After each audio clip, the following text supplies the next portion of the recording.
Publius Virgilius Maro spent the last 11 years of his life writing the Aeneid.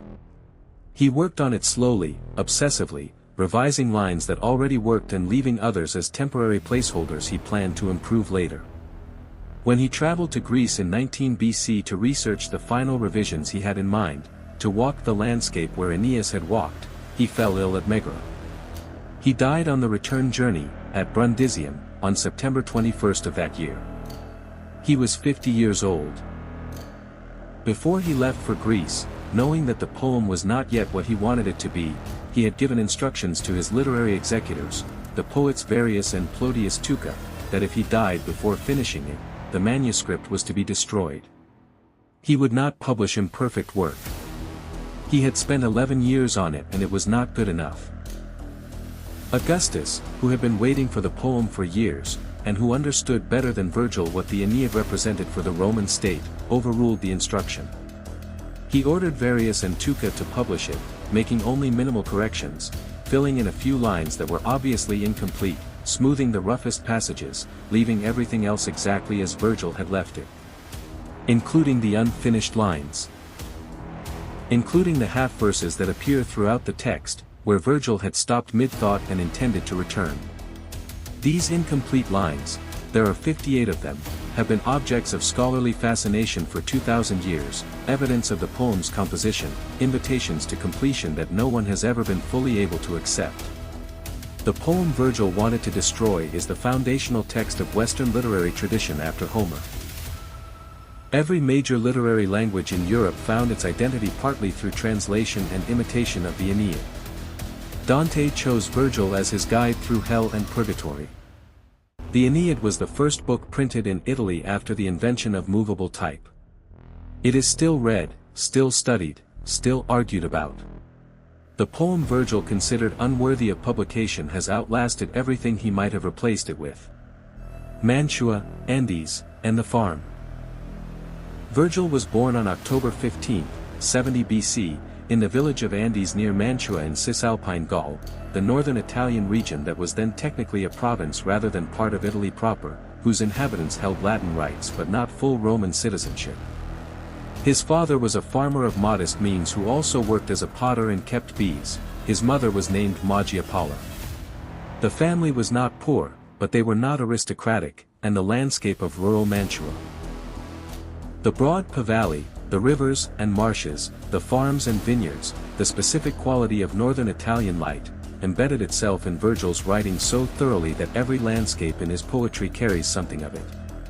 He was educated in Cremona and Milan, then went to Rome to study rhetoric under Epidius, who also taught the young Octavian, the future Augustus. He proved to be a poor public speaker, too shy and too prone to illness for the courtroom and the Senate, and he turned instead to philosophy and poetry. He studied Epicurean philosophy at the school in Naples founded by Cicero, and the Epicurean ideal of withdrawal from public life into the pleasures of natural simplicity, the garden, the farm, the companionship of friends, the study of the natural world, shaped the first major works of his career. The Eclogues. A pastoral in a world of violence. The Eclogues, 10 short pastoral poems, composed between approximately 42 and 37 BC, were Virgil's first major publication and immediate success. They describe an idealized landscape of shepherds, poets, and nymphs, drawn from the pastoral tradition established by the Hellenistic Greek poet Theocritus, but inflected throughout with the political violence of their moment. The 40s BC were the years of the civil wars that followed Julius Caesar's assassination. Octavian, Antony, and the other warlords were dividing the Roman world among themselves, and the farms of northern Italy were among the casualties, confiscated to settle veteran soldiers, their owners displaced with or without legal process. Virgil's own family farm may have been confiscated and returned during this period. The biographical details are unclear, but the 1st and 9th Eclogues describe displacement and loss in terms specific enough to feel autobiographical. What makes the Eclogues remarkable is the way they hold the idyllic and the violent in suspension without resolving the tension. The shepherds sing about love and poetry in a landscape that is simultaneously beautiful and under threat, and the beauty is made more intense by the threat rather than undermined by it. The 4th Eclogue, written around 40 BC, has generated more commentary than any other short poem in the Latin tradition. It describes the birth of a child who will usher in a new golden age, a return to the age of Saturn, when the earth yielded its fruits without labor and violence was unknown. The identity of the child has been debated ever since, a son expected by Antony and Octavian's sister Octavia. A child of the consul Pollio, to whom the poem is dedicated. A purely symbolic figure. Medieval readers, startled by the poem's apparent prediction of a savior born of a virgin, took it as a prophecy of Christ. Which is why Virgil became, in the Christian Middle Ages, not just the greatest Roman poet but something almost like a pagan prophet, a man who had dimly perceived the truth that was later revealed in full. The Georgics, a poem about work.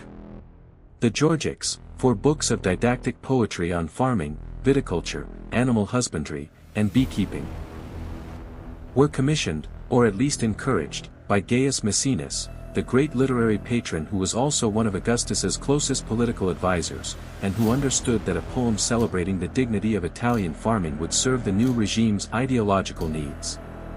After decades of civil war and the social disruptions that accompanied it, Augustus wanted to restore the traditional Roman virtues. Piety, hard work, attachment to the land, the ordered rural life that the Roman self-image had always associated with the origins of Roman greatness. Virgil gave him something considerably more complex than propaganda. The Georgics are about labor, the continuous, endless, never quite successful effort of farming in a world where weather and pests and disease and bad luck are always working against human intention. Virgil takes the practical tradition of Hesiod's works and days and extends it into something philosophically ambitious, a meditation on the relationship between human effort and natural resistance, between civilization and the forces that perpetually threaten to undo it. The poem's most famous passage, the story of Orpheus and Eurydice that ends the 4th book, is not about farming at all. It arrives as an explanation of how the beekeeper Aristeus lost his bees as a divine punishment for pursuing Eurydice, whose flight from him caused the snakebite that killed her. But the Orpheus story, told as a nested narrative within the explanation, is one of the most moving things Virgil ever wrote. The poet who descends to the underworld to recover his dead wife, who wins her back by the power of his song alone, who is told not to look back as he leads her toward the living world, and who at the last moment turns. Eurydice slips back into death. Orpheus is left singing his grief until the Maenads tear him apart. The bees are a pretext. The story is about the unbearable cost of being a poet, or of being human. The Aeneid, the Roman Homer. The Aeneid is the poem Augustus wanted. A foundation myth for Rome, a narrative connecting the Roman people to the Trojans, tracing the destiny of the city from the fall of Troy through the wanderings of Aeneas to his arrival in Italy and the wars that established the Latin race from whom Rome would descend. It was supposed to do for Rome what Homer had done for Greece, give the civilization its definitive story, its central hero, its articulation of its own values. Aeneas is constructed as the anti-Achilles.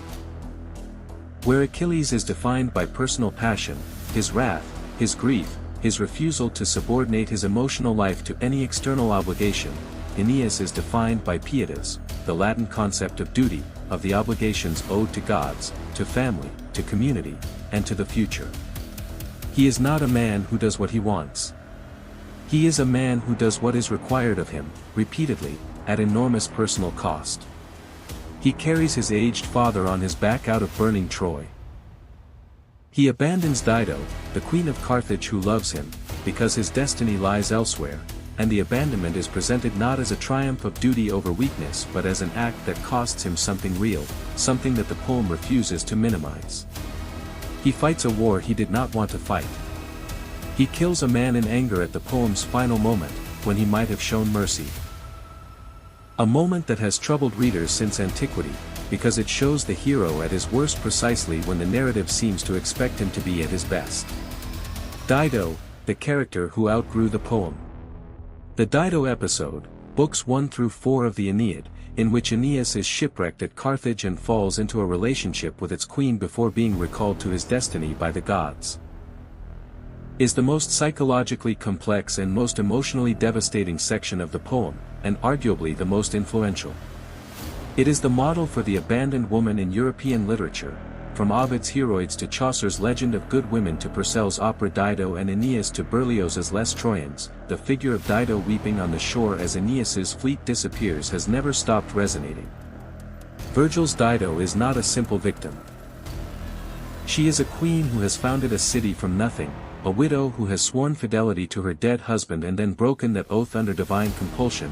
Juno and Venus between them have engineered the love affair for their own political purposes, and Dido is, in some sense, collateral damage in a divine negotiation. When Aeneas tells her that the gods have commanded him to leave, her response is not acceptance but fury. She tells him that the story about the gods is a lie he has invented to excuse what he is choosing to do. She is not wrong that he is choosing. She may be wrong about the gods. Virgil does not resolve this, and the ambiguity is the point. When she learns he has sailed, she mounts the funeral pyre she has built on the pretense of burning his possessions and kills herself with his sword. As she dies, she curses Carthage's future enemy, Rome. In terms that make her the mythological origin of the Punic Wars, let there be no love between our peoples and no treaties. Rise up from my bones, avenger. Hannibal, in this reading, is the answer to Dido's dying prayer. The entire history of Rome's greatest military crisis becomes a ghost story about a woman Aeneas left behind. In the 6th book, when Aeneas descends to the underworld and encounters Dido's shade in the fields of mourning, she turns away from him and does not speak. He weeps and offers explanations. She does not respond. She returns to her first husband.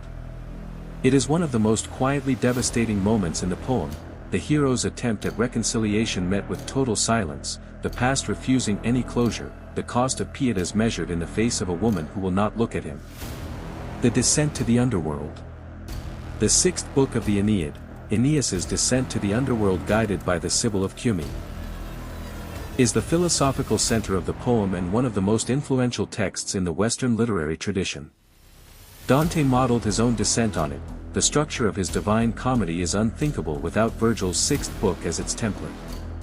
It is here that Anchises, Aeneas's dead father, shows his son the pageant of Roman history, the souls of future Romans waiting to be born, each destined for a specific greatness, and delivers the lines that most precisely articulate the Roman self-image. Others will cast more tenderly in bronze / their breathing figures, or from marble draw / men's faces into life. Some will plead causes / better, or gauge more shrewdly with the rod / the sky's motions, and tell the rising stars / remember, Roman, these will be your art / to teach the ways of peace to those you conquer, / to spare defeated peoples, tame the proud. The passage defines Roman identity against Greek identity. Let the Greeks be better at art and science and rhetoric. Rome's contribution is the art of governance, of law, of the organized peace that makes civilization possible. It is simultaneously an immense claim for Rome and a remarkably honest acknowledgement of what Rome was choosing not to be. Virgil gives the lines to a dead man speaking to his son in the underworld, which means they are articulated at the furthest possible remove from the political world they describe, a utopian vision of what Roman power could become, offered in a place where the gap between vision and reality is as wide as it could be. The unfinished lines and the question of piety. The 58 incomplete half-lines scattered through the Aeneid are not accidental. They mark places where Virgil stopped, knowing he would return, and then did not return because he ran out of time. Some of them occur at emotionally significant moments, at the death of Pallas, at the suicide of Dido, as if Virgil had not yet found words adequate to what he was trying to say, and was leaving the space open until he did. Their presence in the published text, which Augustus insisted on preserving rather than having them filled by the editors, gives the poem a strange quality. The most polished and deliberate poem in Latin literature contains visible seams, places where the surface is not closed. The controversy about the poem's ending has never been resolved.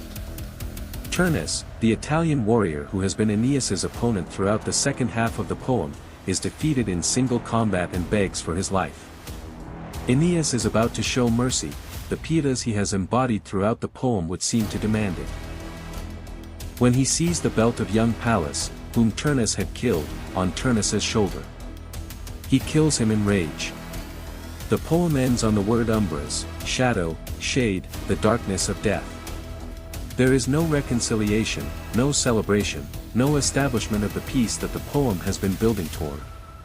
Just the sword going in and Turnus's life, with a groan, fleeing indignantly to the shades. Some readers take this as Virgil's honest account of how founding violence actually works. That there is no clean ending, that empire is built on unresolved anger, that pietas and rage coexist in the same person and the same act. Others take it as evidence that Virgil had not yet revised the ending to his satisfaction, that the unfinished quality of the conclusion is a symptom of the broader incompleteness he died trying to remedy. Both readings have authority. The poem does not choose between them. Neither, perhaps, did Virgil.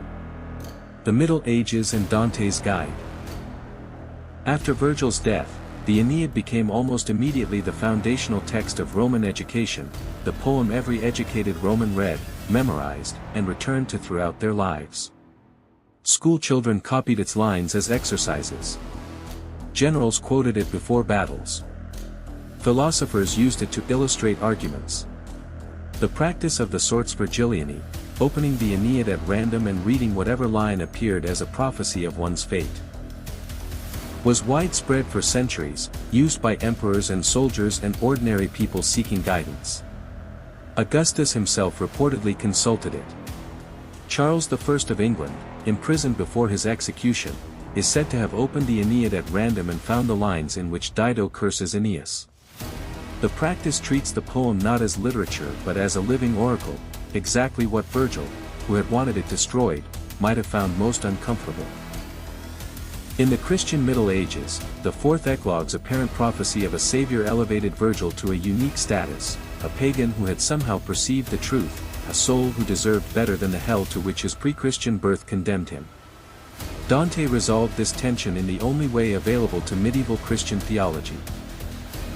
He placed Virgil in limbo rather than hell, gave him the role of guide through the infernal regions, and had him turn back at the border of paradise because he could go no further. Reason, which Virgil represents, can lead a soul to the threshold of faith but cannot cross it. The guide who knows more than his charge about where they are going is himself lost, in the most profound sense.